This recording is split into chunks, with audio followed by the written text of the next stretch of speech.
fearless leader.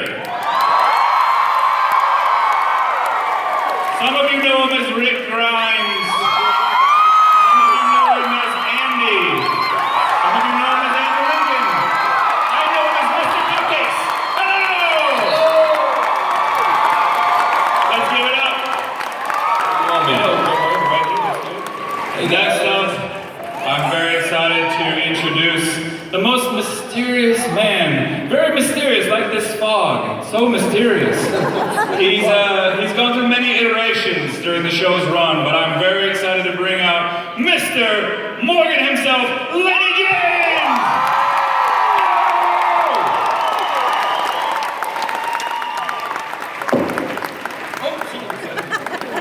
Hello.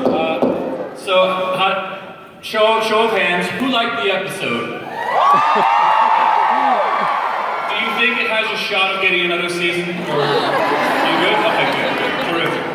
Now, you know, we had when we aired that, we aired at Hollywood Cemetery where we did the last screening, and there was a dude, and I don't know who he was to this day, and I obviously don't watch it, but he came up to me, and he was about 6'2", grey hair. He looked really important, and he had a beautiful young wife. And he said, yeah, I like it. It's a great pilot. I give you 2 seasons. And you know what? The funny thing was, I was really pleased with it. I was like, yeah, I'll take 2. Let's go. Most shows don't make it that long, so that's great. We're gonna jump right into it because you know you gotta bounce here a little bit. But we have a question from one Miss Cassie Hopner, if I'm pronouncing it right. Hopner. Andy, how did you look so weak in the pilot episode when you really weren't? Wow. Did I look that bad? I just read the questions. I think it might have been nerves. Just that was me coming to Hollywood, and I knew that obviously I lost a lot of weight. I kind of I think it was about 3/4 of a stone before we started. This is America. We don't know what that means. It's not that much actually. It's 14 pounds. Thank you very much. About 15 pounds. So it was a considerable amount. I thought. Anyway, I was just on a treadmill. Not on the metric system. And all I remember was John Bernthal had just injured himself and ripped a tendon in his knee because he was training so hard to look really butch. And and all I did was, I was on the treadmill for hours, and he said, "You're a maniac." And I said, "Well, I've got to lose weight." And then the day one, I had to drive him to work every day, and I kept driving on the wrong side of the road. And he was really panicking, he was having terrible panic attacks. And I remember the first day we got out there, and the medic wouldn't take his stitches out of his knee, because he'd had this operation. So he said, "Andy, can you do it?" He calls me Richard. He just did Richard Grimes. He goes, "Richard, take my, there's an expletive in there." And he goes, "Richard, change it, take it out. I need it out of my knee." So all I remember from the first day is just trying to not make him cry and pulling out his. And I'm available anytime if any stitches. There's lots of fun at birthday parties too. The next question is from Miss Amber Sweet. I love that name. Great name. Amber Sweet, lovely. Where are you, Amber? There. Hey! Why, hey! Nice. The double hand lift. Andy. Yes, sir. Who is your favorite walker throughout the entire season, and why? Is Addie here today? Her. Addie played the girl with the bunny, and if she's not here, it wasn't Addie actually. It was Bicycle Girl. Only because I loved it. I loved what it said about the story, and it was seeing the sort of human behind the monster, you know. And I think it sort of subverted the idea of the genre and the zombie genre, and the fact that Rick is able to sort of almost put her down in that episode says so much about who Rick is as a character. That was my only serious answer. It's beautiful. All right. Next question comes from one Mr. Michael Warholic. Awesome name as well. Great name. Michael. Good names. Are they made up? Because my real name is.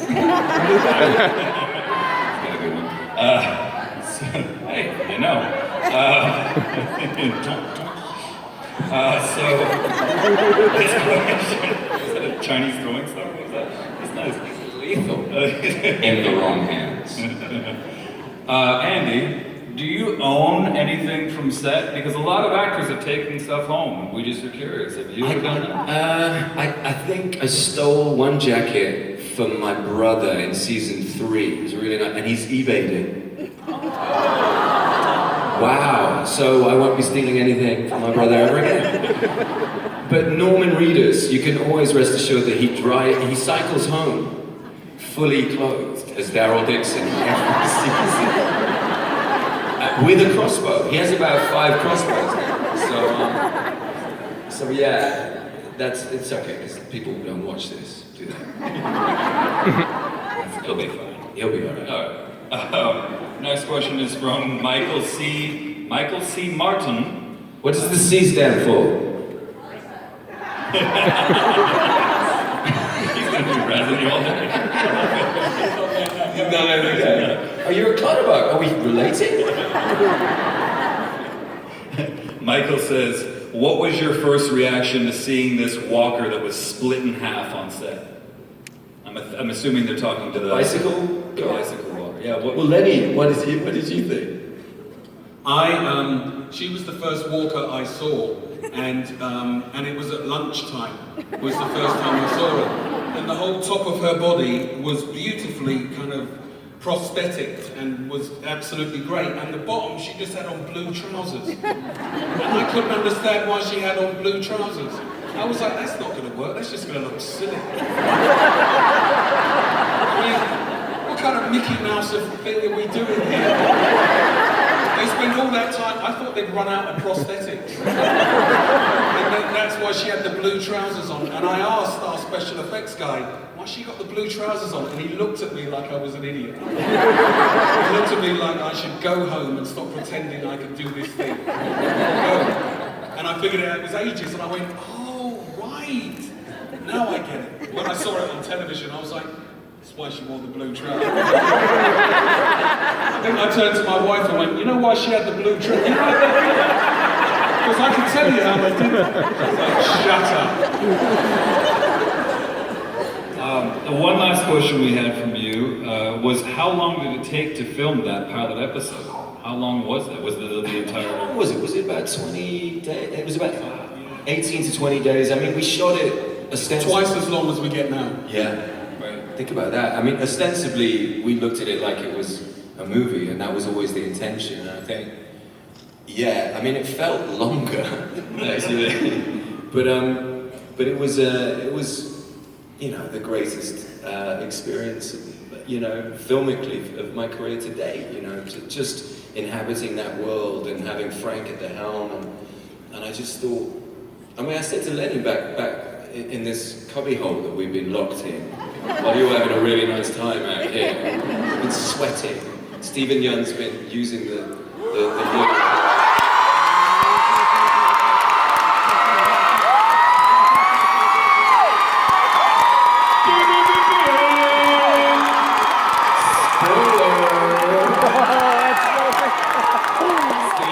I just messed up, Steve.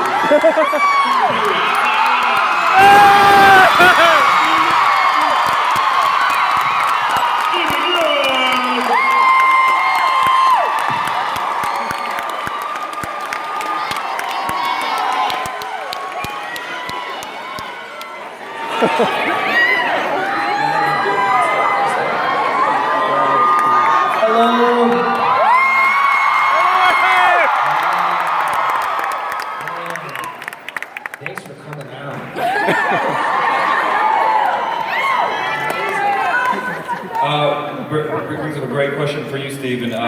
This is from Amy James. What was your audition like? Oh, that feels so good. I can't believe I was asking a question, and then you did that. It felt good. Stephen, from Amy James. What was your audition like to get the part? Because I knew that you had come off of a string of different, kind of smaller roles in like Big Bang Theory and some of the things. What was that like? All 2 seconds. You know what that Big Bang Theory was I think it was an I'm sorry by the casting directors of this other pilot that I auditioned for that I didn't get, and they felt bad, so they just kind of threw me like this 3-second thing in the show. So what are your ratings average on the shows that you've been involved in? Oh, like high 20 millions. I only do 20 million shows. He's the most annoying person I've ever met. Am I? The audition was cool. I mean, the other audition that I had been on was this ABC audition where I basically did my audition 3 times in a room filled with like 20 people that all had opinions. But for Walking Dead, it was just a room with Frank and a camera, and I think Sharon and Sherry were there, and Denise was there, our wonderful producer, and that was it. And it was such an intimate room, and he really wanted you to succeed, and it was beautiful. I remember feeling like I could do anything and improvise, and so yeah, the audition was great. It was really cool. That's great. Lenny, this is another question from Miss Amber Sweet. Hey, Amber. Back to you, Amber. Love your name. Yeah. If this was your reality, let's just contemplate that for 1 second. Wow. If this was your reality, I'm assuming you mean in the show. Yeah. Dude, this As is opposed my to this being reality. reality. Let's just say for Because if this was my reality, it would freak me out. If the world of the zombie apocalypse was your reality, where would be the first place you went to after you woke up? I'll tell you the truth. Okay. I'd prefer that. Okay. I think Amber would too. I think it might make me believe in God. I think I'd go to church. I think I would actually just have to go, this is so crazy out there, anything is possible. Yeah, I'm going to church. And I'm going to church. And do you know what? I'd dress up too. Put on a shirt and tie. Show respect to the big man. And I play the organ. Stephen, I got another question for you from Shay Virtue. Awesome name. That's not real. I can smell an unreal name. It's like clairvoyant. That's not a real name. That's the same. Yeah, that's the name of like a Marvel superhero, Yeah. Shay, But so Shay says, what was it about this role that drew you to it first, besides employment? It was mostly employment. You know what I mean? Let's be honest. Yeah, let's be honest. It was mostly employment. Man, I really can't answer that question as if I had any say in like. I was like, yeah, I was perusing through my scripts and this one's happening to me. I was like, I need a effing job, stat. I think one thing that drew me to the character was the fact that I could see a lot of myself in him and things that I went through when I was a kid, and I was happy to be playing something to that effect. So I like Glenn. He's a pal.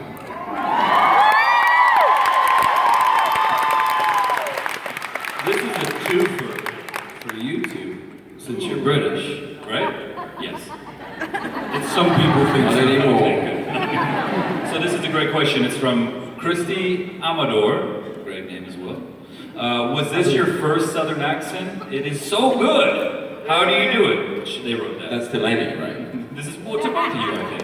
I think it's a great question for both of you, really. It is my first. So in fact, it feels weird. It feels like it's like I'm talking about a relationship. It's my first song. and it's going rather well. We've been together seven years now. Are you gonna pop the question or what? Gee, I don't know. I mean, maybe.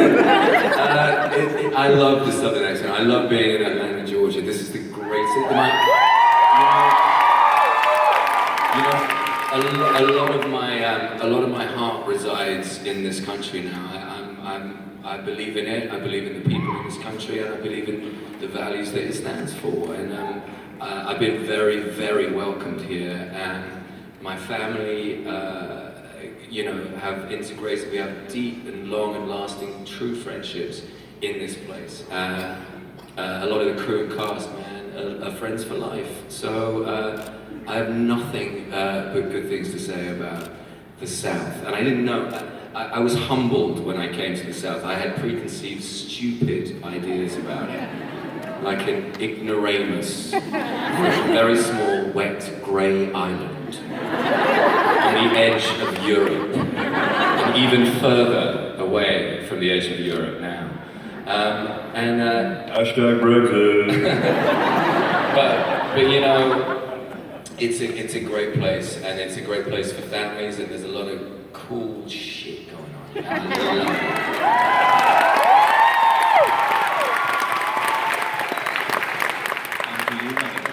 It wasn't my first Southern accent. I had done a few plays back in England where on stage I was playing folks from the South. So it wasn't my first one, but I think it was my first one on screen, really. And we got a lot of help early on, but it really helped, as Andy said, the fact that we were playing Atlanta and we were in Atlanta. Atlanta's a big reason why this show is what this show is now. Atlanta took a risk on us, and Atlanta has supported us, and continues to support us, and it's a good place to be because it's a cool city.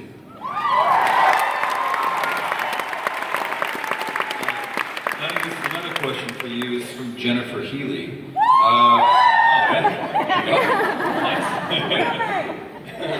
Real? Are you sure? Nice. I know Jennifer. No, I don't. Lenny, what is your... It's Lena Headey, I was thinking. Lena Headey. That's Game of not Thrones. wrong. Yes, So, what is your wrong tat? genre, right there.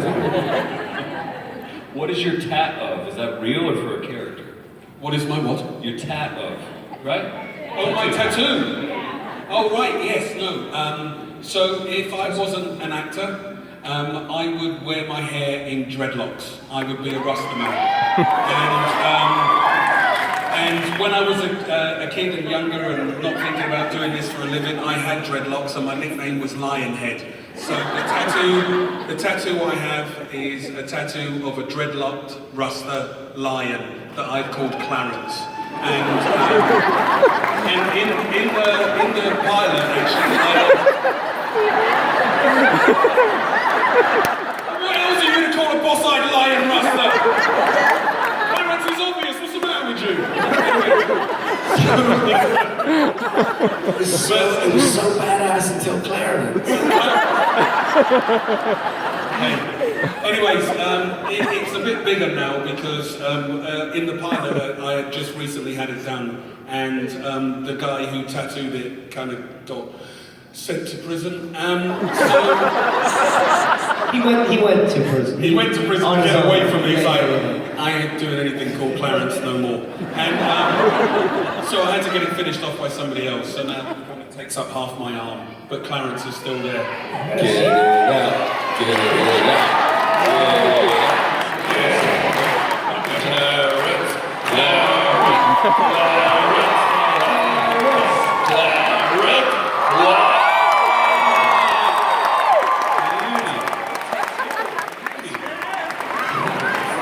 No, that's pretty sick. I've never seen this before. I've never seen it either. Show me the one on your butt.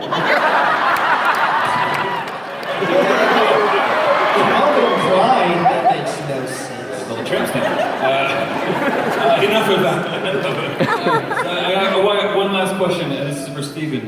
What was it like killing your first walker kill on the show. What was that like? Ooh. Because you didn't kill your first human until last season, right? What was my first walker kill? Your first walker kill was... Maybe my first walker kill, was it when we were running and then I slashed that thing with the tire iron? In episode 2. Yeah. Right? That was my first one. It was awesome.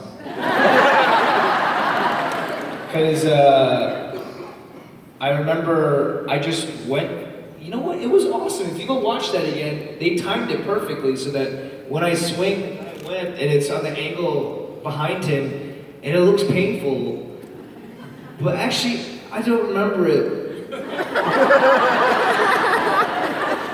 There's just so much going on. It was like rain machine, downtown Atlanta, 200 extras. Andy and I were so hot in the raincoats, and also I just started wondering like why I was there. So, existentially, or as an act, what do you mean? I mean, like multiple levels. You know, like why? Who am I? What? But mostly like, why did someone hire me to come there and do that thing? That's the thing that nobody explains to you is like.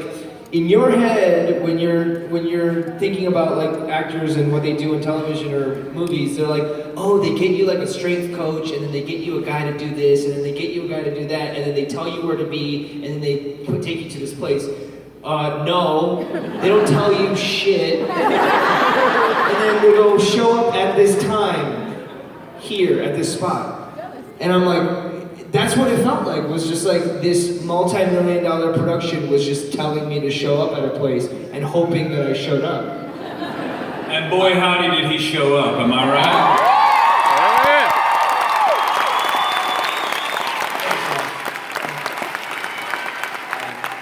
But that's just what's cool, right? Is like, this thing we're making is essentially like a bunch of people agreeing to show up at the same place at the same time.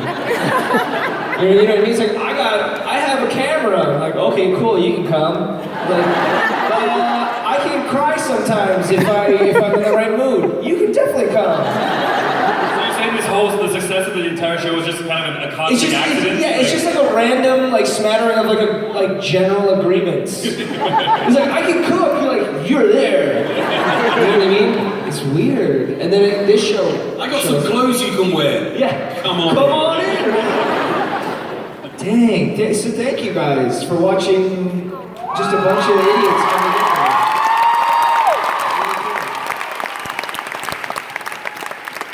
I've got nothing more to say. I just want to say thank you all for coming up here. And thank you, Ross. Thank you, Ross. What did you think of the first GAB? Was it fun? We're going to be doing this again this Sunday, but not tomorrow night. We encourage you all to check out. If you have any questions about the app, it's very user-friendly. It's got a great tutorial on there. I checked it out the other day. So please check it out. And guys, thank you so much for coming out here. Thank you.